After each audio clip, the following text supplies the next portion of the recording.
It's the first day of spring 2017, so I figured this is as good a time as any to get started on this video project.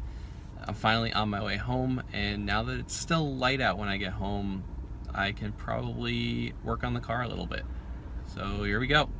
So I've done this whole YouTube thing before. I had a gaming channel for about 6 months, WSIP Gaming, or What Should I Play Gaming, and it was just a ton of work because it was all scripted, so I had to pick a game, research it, write a script, set up lights, set up the camera, record myself, record the gameplay, edit it all together.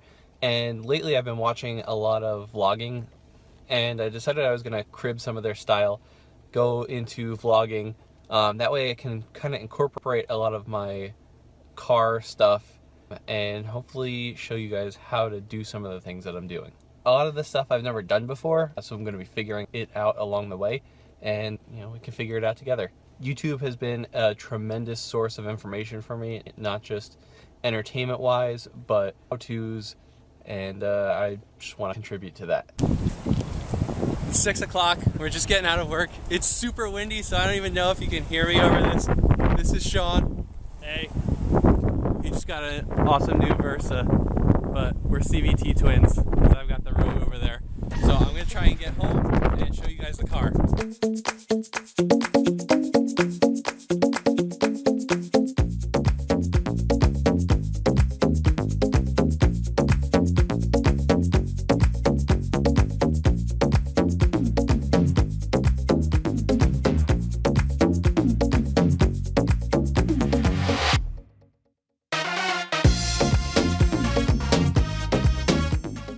That's my daily driver, my Nissan Rogue 2014, front wheel drive.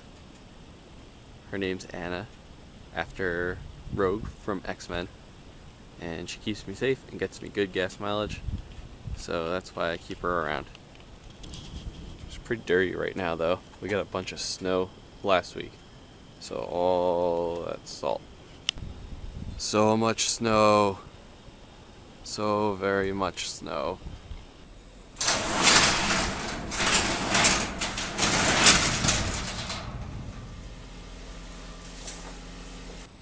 So this is my 240, and my garage is a little small, so it'll be hard to get a good picture of the whole car because I can't really get it around the outside. But it is been a while since it's actually been on the road. I got the car in 2004. It was a gift from my parents for my 17th birthday. I drove it all throughout my senior year of high school, a little bit into college, did a few drift events. I took the car off the road in about 2008.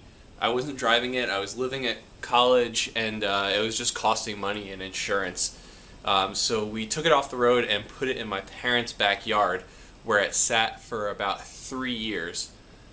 So in 2011, my wife and I bought our house with this garage that you can see here, and I moved the car in. At that point, I realized that from sitting, the car had developed some problems on the underbody, so I started slowly just taking things apart, and it eventually blossomed into quite the big job. So since 2011, I've been working on it on and off. There's been a lot of life things going on. I got married.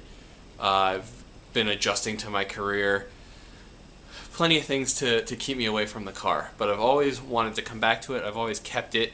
This was my first car, and it's definitely a forever car. So when I first got the car, like with most 240s, it was already modified a little bit. And one of the mods on it was this huge 3-inch exhaust.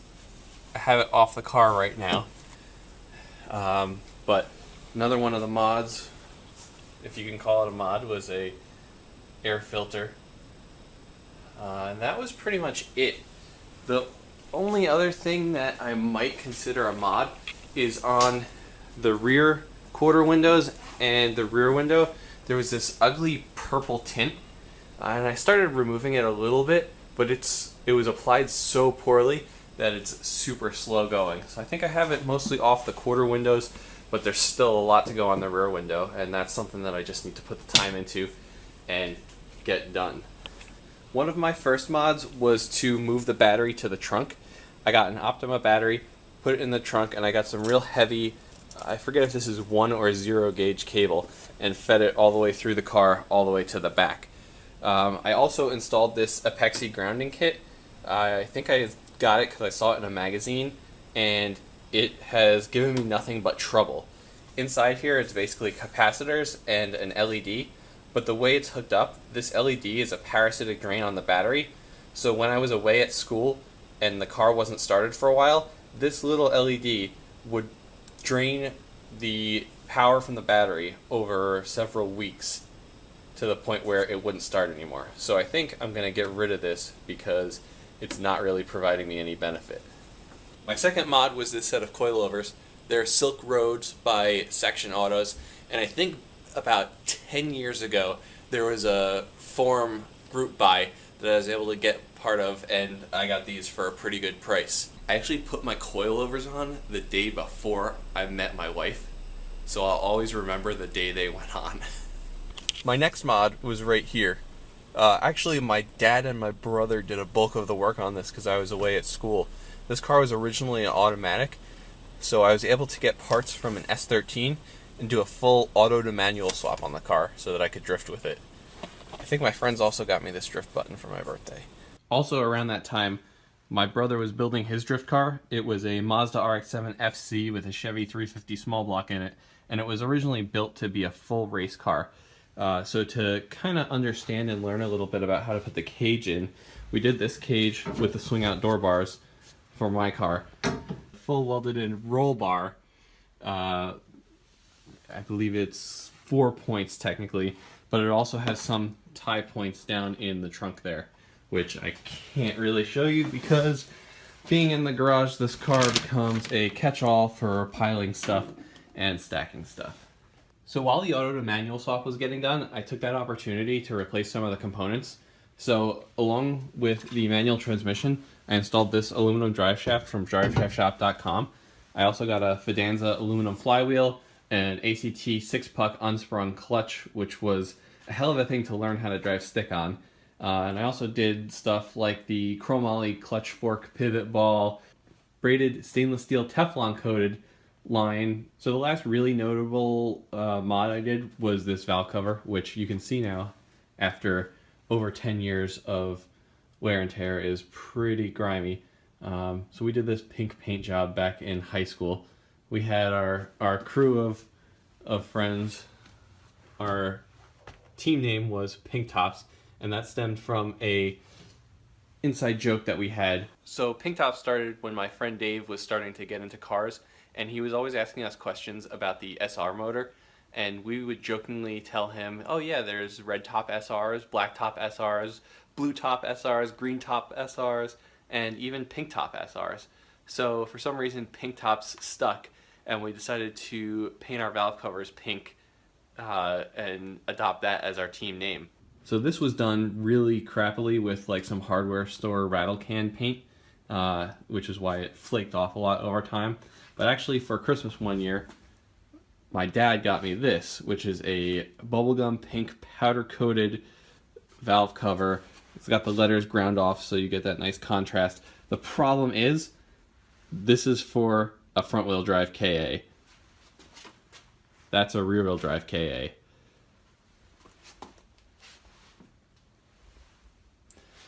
Doesn't fit because some of these bolt holes don't line up. So I love this. It looks so awesome. I love the color. It's done so nice, so cleanly, but I can't put it on. So hopefully once I rebuild my motor, I'll be able to get the right version of this to put on. So the plan for this weekend is actually to go down to my parents' house, use my dad's press to put in these SPL aluminum rear subframe bushings. I got the subframe back from the powder coater, so these can go in. And I'm actually going to take them down a couple days early, stick them in my parents' fridge, and that way when I go to press them in, the cold will help shrink them down a little bit so that they can press in to the sleeve a little bit easier.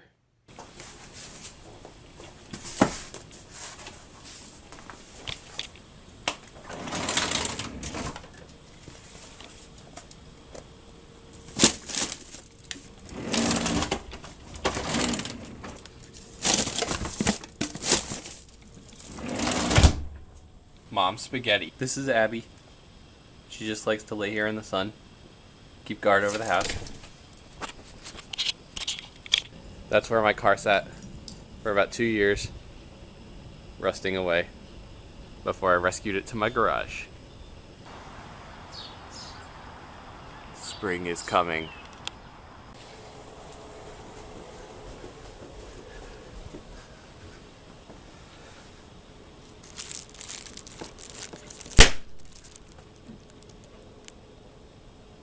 Got kind of a long day ahead of us. I'm gonna go pack up the car.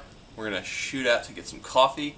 I'm gonna go pick up Sarah's cousin Michael. We're gonna go see a movie, and then I'm gonna pop down to my parents' house and we'll get those bushings installed in the subframe.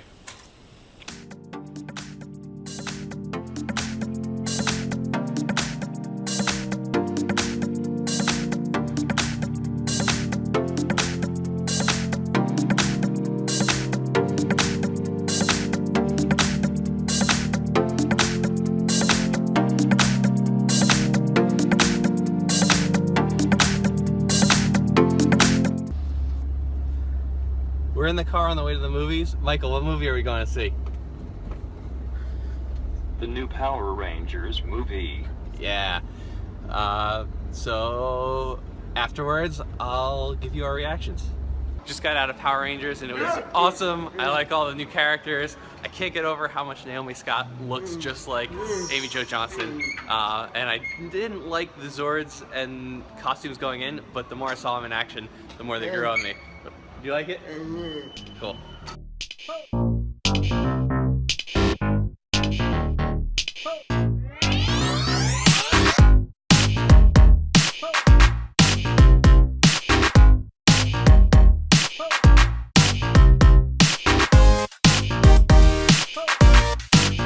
So this is my rear subframe. It's actually powder coated. It was sandblasted, cleaned up, powder coated. All throughout. It looks great. We just need to push the bushings in to these areas here. It's kind of tough to get the old bearings out, but once you burn them out and a Sawzall makes quick work of it. So I don't know if I'm going to need to clean the powder coat out of this inner race, but we'll see.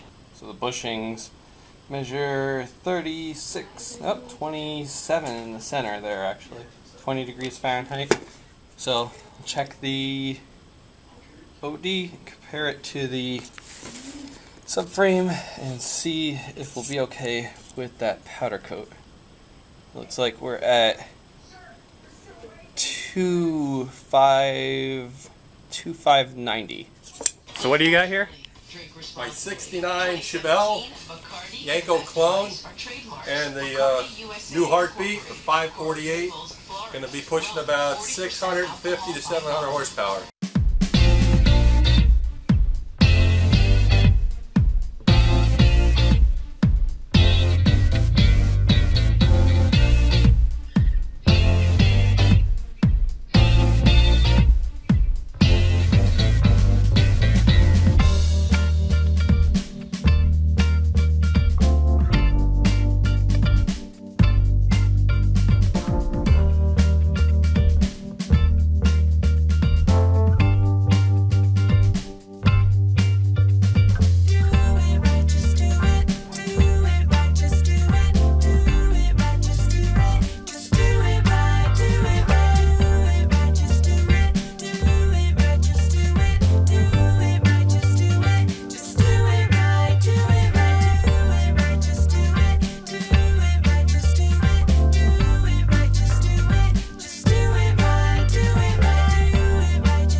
We got the bushings pressed in pretty good.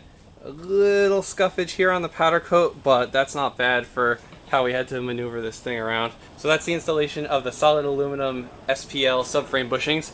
Next up is to get this in the car, and then I can start mounting up the diff and the suspension arms. So I figured while we were going to be pressing stuff in, I'd bring my rear knuckles with me and press the bushings out of those, but we don't have the right tools, so we're going to run over to AutoZone and see if we can get it.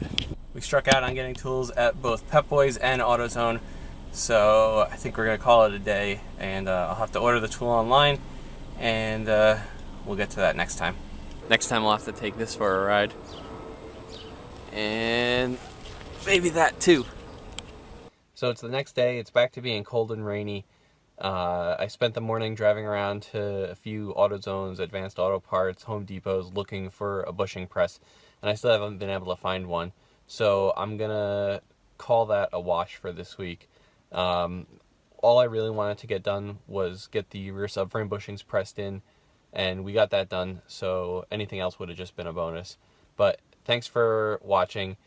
If you want to see anything specific in the next couple episodes, definitely let me know. If you want to see more of my car, more of my dad's Chevelle, more of me working on stuff, more of me hanging out with my friends and family, definitely let me know in the comments. And of course, hit the subscribe button.